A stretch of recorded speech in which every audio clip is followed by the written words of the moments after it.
क्या आपको पता है मार्केट में, ट्रेन में या बस में जो रेवड़ी मिलती है ना, वो कैसे बनती है? तो आज मैं वही रेवड़ी की रेसिपी मैं आप लोग के साथ शेयर करने वाली हूँ। नॉर्मली मार्केट में गज्जक, तिल के लड्डू ये सारी चीजें मिलते हैं पर महंगे मिलते हैं। और जो ये रेवड़ी होती है थोड़ी सस्ती मिलती है, क्योंकि जो लोग भी तीर्थ यात्रा पर या कहीं जाते हैं घूमने तो ये बच्चों के लिए रेवड़ी जरूर लाते हैं। पर आपको बताएं, सबसे ज्यादा कठिन काम है रेवड़ी बनाना। गजक लड्डू तो बहुत आसानी से बन जाते हैं, पर रेवड़ी बनाने में बहुत ज़्यादा मेहनत लगती है। तो आज मैं शेयर करने जा रही हूँ रेवड़ी यानी तिलगट्टी की रेसिपी। हमारे यहाँ इसे तिलगट्टी भी बोलते हैं। तो इसके लिए सबसे पहले हमें करनी है तैयारी। तो यहाँ मैं ली हूँ गुड़। तो ये गुड़ नॉर्मली मार्केट में आसानी से मिल जाता है, गांव साइड में भी मिलता है, और जो बड़ी बड़ी सिटी होती है, शॉपिंग मॉल होते हैं, वहाँ पर इसका जो है बूरा पाउडर भी मिल जाता है। तो ये गुड़ को हम पहले कट कर लेंगे। आप चाहें तो इन्हें ग्रेट कर लें, इससे गुड़ जो है जल्दी मेल्ट हो जाते हैं। जो सबसे बड़ी तैयारी है वो यही है जो मैं अब करने जा रही हूँ। सबसे सीक्रेट यही है। तो एक मैं नॉन स्टिक तवा ली हूँ। आपके पास नॉन स्टिक पैन तवा जो भी वो आप ले लीजिए। उसमें अच्छे से तेल लगा करके ग्रीस कर दीजिए। तो यहाँ मतलब अच्छे का मतलब है 2 से 3 चम्मच इसमें रिफाइंड ऑयल डाले हैं। घी या बटर का यूज मत कीजिएगा, क्योंकि ठंडी का मौसम है, वो तुरंत जमने लगेंगे तो फिर बनाना मुश्किल हो जाएगा। गैस ऑन करके इस पर रख दिए हैं पैन।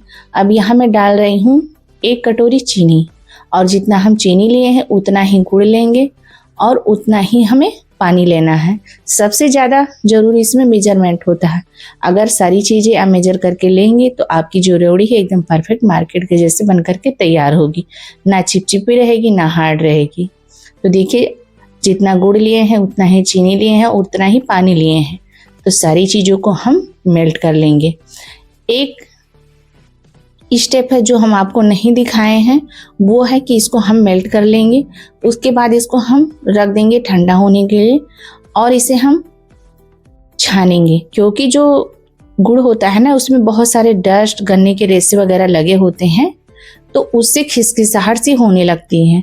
तो जब मेल्ट कर लेंगे उसके बाद छान लेंगे, तब तक बनाएंगे। तब तक हमारा गुड़ का जो सिरप है वो ठंडा हो रहा है। हम यहाँ तोड़ लेंगे नींबू, क्योंकि आज हमारे घर में नींबू ही नहीं था और नींबू की ज़रूरत पड़ेगी इस रेसिपी में। तो हमारे यहाँ गमले में एक नींबू आज लगा हुआ था, तो चलो उसी से आज हम काम चलाएंगे। रात बहुत हो गई है, 11 बज रहे हैं, बहुत ज़्यादा कोहरा भी पड़ रहा है, पर क्या है ना, बनाना है तो बनाना है। तो देखिए, छानने के बाद फिर से रख दिए हैं पकने के लिए, और इसे हमें अच्छे से पका लेना है। अगर आपको मेरी रेसिपी ज़रा भी पसंद आएगी तो प्लीज़ मुझे सपोर्ट करने के लिए वीडियो को ज़्यादा से ज़्यादा शेयर कीजिएगा, लाइक कीजिएगा, एंड चैनल को सब्सक्राइब जरूर कीजिएगा, क्योंकि सर्दियों के मौसम में ये रेवड़ी बहुत ज़्यादा ही टेस्टी लगती है। अब इसमें हम डाल देंगे नींबू। नींबू डालने से ये होता है, जो आपकी चाशनी है वो भरभरी सी नहीं बनती है, क्योंकि जब इसको हम जमाते हैं तो एकदम जैसे बूना नहीं होता उस तरीके से हो जाता है, लेकिन जब नींबू डाल देते हैं तो उस तरह से दर्री सी चाशनी नहीं बनती है। तो देखिए, बहुत अच्छे से बबल उठने लगे हैं और ये चाशनी लगभग पक गई है। तो इसको हम चेक करेंगे। तो चेक करने का तरीका यही है, किसी ठंडे पानी में आप डाल दीजिए थोड़ा सा, और देखिए जब वो हार्ड होने लगे तो समझिए कि चाशनी हमारी जो है बहुत अच्छे से पक गई है। तो इसे हम चेक कर ले रहे हैं।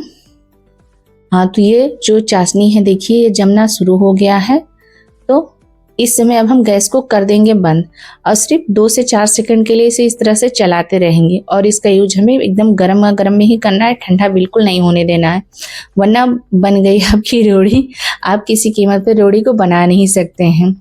तो जो हम तवा ग्रीस करके रखे थे ना, उसी में तुरंत इसे हम पलट देंगे। ध्यान ही रखिए कि जलिए नहीं, वरना क्या है ना, एक बार जहाँ इसका छींटा पड़ गया तो फफोले ही निकल आएंगे स्किन पे। तो जल्दी जल्दी इसे हम पलट देंगे, और तुरंत ही इसे हम पहले चम्मच से या स्पैचुला से चलाते रहेंगे, मतलब क्या नीचे ऊपर करके मिक्स करते रहेंगे। और देखिए, ठंडी की वजह से चाशनी तुरंत जमने लगी है। और इसे हमें गर्मा गर्म ही इस तरह से उलटते पलटते हुए ठंडा कर, मतलब ठंडा नहीं करना है, मिक्स करना है। और जैसे देखिए कि हाँ, हाथ लगने लायक हो जाए, मतलब बर्दाश्त करने लायक हो जाए कि हम हाथों से कर सकते हैं, तुरंत आप हाथों में लेकर के चाशनी को आप जो है टाइट करना शुरू कर दीजिए। वरना जब ये पैन में चिपक जाएंगे ना, तो फिर छुड़ाना बहुत ज़्यादा मुश्किल हो जाएगा। तो देखिए, चाशनी की जो रिबन जैसे वो बनने लगी है। तो बस इसी समय इसे हम हाथों से उठा करके और सेट करना शुरू कर देंगे। तो देखिए 5 मिनट के अंदर ही चाशनी जो हमारी है एकदम टाइट हो गई। तो हाथों में तेल लगा लेंगे और फटाफट इसे हाथों से उठा लेंगे। राबड़ी का वो रेवड़ी बनाने का जो सीक्रेट है वो यही है। इसे हमें कम से कम 15 मिनट तक हाथों से इस तरह से फैलाते हुए इसको तार के रूप में लेके आना है। जैसे वो सोन पापड़ी हम बनाते हैं ना, तो सोन पापड़ी में एकदम रेशेदार जैसे रहते हैं, सेम उसी तरीके से हमें इसे भी करना है। तो जितने ज़्यादा आप इस तरह से करेंगे आपकी रेवड़ी उतने ज़्यादा परफेक्ट एकदम मार्केट के जैसे बन करके तैयार होगी। तो है ना कठिन काम। इसमें क्या है ना, मेरे हाथों में तो बहुत ज़्यादा ही दर्द उठ गया था, क्योंकि आपको देखने में लग रहा है ना कि बहुत आसानी से फैल रहा है, लेकिन जैसे जैसे ये चाशनी ठंडी होती जा रही है बहुत ज़्यादा ये हार्ड होता जा रहा है और इसे खींच करके फैलाने में बहुत ज़्यादा ही मेहनत लग रही है। तो इस तरह से हम खींचते फैलाते रहेंगे तो देखिए इसका कलर एकदम गोल्डन कलर आने लगा है ना, बहुत ही प्यारा सा कलर आ गया। लग रहा है कि एक गुड़ की चाशनी की बनाए हैं।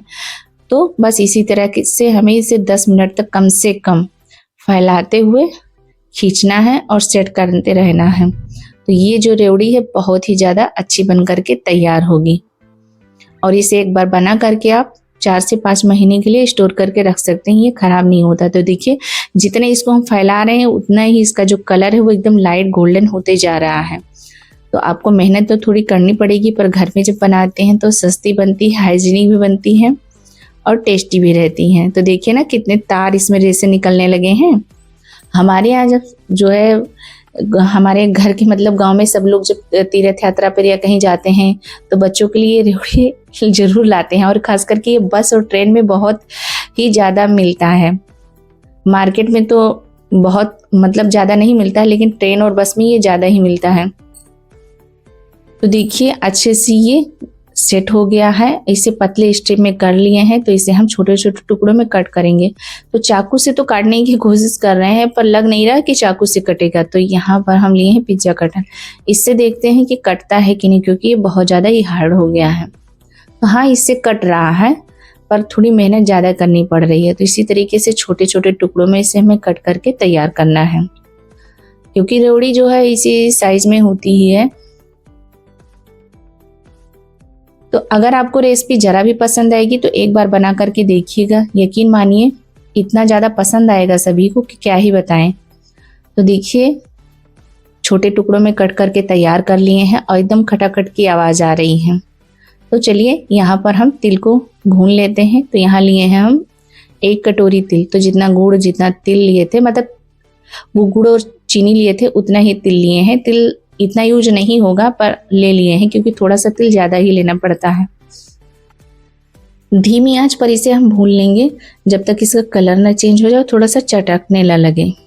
ज़्यादा नहीं भूनना है, वरना क्या होगा ना इसमें से कड़वापन आएगा जब आप बनाएंगे। तो हल्का सा इसे रोस्ट कर लीजिए। एक बार आप बना करके जिसको ये खिलाएंगे ना रेवड़ी, आपसे सब यही पूछेंगे कि आप कहाँ से सीखे हैं। इतना ज़्यादा ये सभी को पसंद आएगा। तो देखिए बहुत अच्छा सा कलर चेंज हो गया है। बस इससे ज़्यादा हमें नहीं भूनना है। गैस को हम कर दिए हैं बंद, क्योंकि कढ़ाई गर्म है। तो अगर कढ़ाई में रखे रहेंगे इस तरीके से तो ये थोड़ा सा डार्क ज़्यादा हो जाएंगे। तो इसी समय हम इसमें जो ये कट करके चाशनी वाला रखे थे डाल देंगे, क्योंकि अभी जो तिल है वो गर्म है, तो इसकी वजह से जो है तिल इसमें चिपक जाएंगे आसानी से। तो आप चाहें तो जब चाशनी बनाए तो उसमें भी थोड़ा सा तिल डाल सकते हैं, पर जो मार्केट में रेवड़ी मिलती है वो इसी तरीके से रहती है, उसमें अंदर तिल नहीं होता है, तिल ऊपर से ही लगे रहते हैं। तो फटाफट इसने हम प्लेट में जो है ट्रांसफ़र कर देंगे और हाथों से हिलाते हुए इस तरह से पीसेस को अलग कर लेंगे। तो देखिए अच्छे से तिल जो है चिपक गया है, पर साइड में भी जो थोड़ा सा तिल है वो बच भी गया है, क्योंकि इसमें सारे तिल नहीं चिपकते हैं, थोड़े बच जाते हैं। तो देखिए बहुत अच्छे से हमारी रेवड़ी बन करके तैयार हो गई। तो चलिए इसे मार्केट के जैसे पैक करके भी आपको मैं दिखा रही हूँ। तो यहाँ जिप लॉक वाला हम पॉलीथीन लिए हैं। आप चाहें तो एयर टाइट जार डिब्बे में भी रख सकते हैं। तो इस पॉलीथीन में रखेंगे हम, क्योंकि किसी को अगर हम दें तो उसको लगे हाँ मार्केट वाला ही है, घर का नहीं है। क्योंकि घर में लोग सोचते हैं यार सस्ते में बना करके ऐसे सबको खिला रही हैं। तो देखिए पॉलीथीन भर का हो गया है मेरे। इसे हम कर देंगे लॉक, उसके ऊपर स्टिकर लगा देंगे तिलगट्टी और रेवड़ी वाला। तो हो गया ना एकदम मार्केट के जैसे। तो आप भी इस तरह से ज़रूर बनाइएगा और आपकी रेवड़ी कैसी बनती है मुझे कमेंट में बताइएगा ज़रूर, क्योंकि घर की बनी चीज़ें हेल्दी होती हैं, टेस्टी भी होती हैं और सस्ती भी होती हैं। मार्केट में तो आपको पता ही है कि कैसे मिलते हैं। मैंने कई बार रील में देखा है कि बहुत अजीब तरीके से पैरों से गूंथ कूद करके बनाते हैं। तब से हम मार्केट वाली रेवड़ी जो है लाना खाना बंद कर दिए हैं। जब मुझे खाना होता है, किसी को देना होता है, तो मैं इसी तरीके से घर पे बना करके तैयार कर लेती हूँ। तो हम मिलेंगे इसी तरह की आसान रेसिपी के साथ। Thank you.